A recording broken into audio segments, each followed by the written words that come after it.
আশারি মাতুরিদি আকীদা সম্পর্কে কিছু বলার অনুরোধ হলো। ওরে আল্লাহ, এটা বিশাল ব্যাপার, বিশাল ব্যাপার। সংক্ষেপে বলি, ৭৩ ফেরকার মধ্যে ২টা ফেরকা হচ্ছে আশারি মাতুরিদি, ৭২ ফেরকার মধ্যে 2টা ফেরকা। যাদেরকে রাসূলুল্লাহ সাল্লাল্লাহু আলাইহি ওয়াসাল্লাম বলেছেন কুল্লুহুম ফিন্নার ইল্লা ওয়াহিদা, আহলুস সুন্নাহ ছাড়া। আর যারাই এরকম নিজেদের নাম ভিন্ন করে ফেলেছে, বুঝলেন কিনা, আমরা আহলুস সুন্নাত ওয়াল জামাত, এরা নিজেদের নামই দিছে আশারি, নিজের নামই দিছে মাতুরিদি, এরা তো আহলুস সুন্নাহ হইতে পারে না।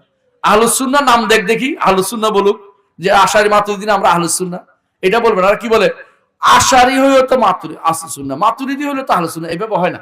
তাহলে কি বলবে, এটা কাফের বলে আমিও মুসলিম তবে ঈসাই মুসলিম, বলে না কিছু মানুষ আছে, ঈসাই মুসলিম, বুঝেন না কথা, আমিও মুসলিম ঈসাই মুসলিম। ঈসাই মুসলিম কি মুসলিম নাকি?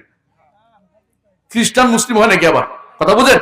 সুতরাং যে ব্যক্তি নিজেকে আশারি মাতুরিদি বলবে, সে ব্যক্তি রাসূলুল্লাহ সাল্লাল্লাহু আলাইহি ওয়াসাল্লামের ওই নির্দেশের ভিতরে পড়ার সমূহ সম্ভাবনা রয়েছে যে তিনি ৭৩ ফেরকার ভিতরে ৭২ ফেরকার ভিতরে পড়বে, যাতে রাসূলুল্লাহ সাল্লাল্লাহু আলাইহি ওয়াসাল্লাম বলেছেন জাহান্নামে যাওয়ার তার সম্ভাবনা প্রচুর।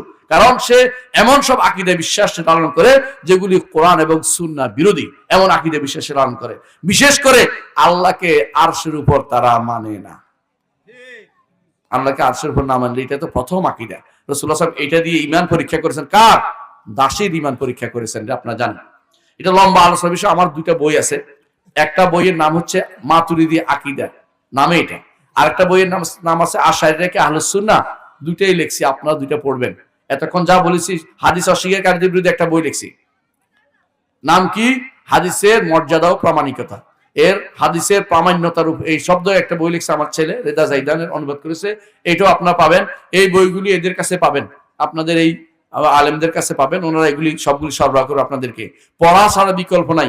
আপনাদেরকে মাদ্রাসায় পড়ানো হয় নাই, আপনাদের স্কুলে পড়ানো হয় নাই, হুজুররা আপনাদেরকে ভুল সব তথ্য দিয়ে বড় করেছে, হুজুররা শুধু সুর দিয়ে আপনাদের পাগল করে দিয়েছে।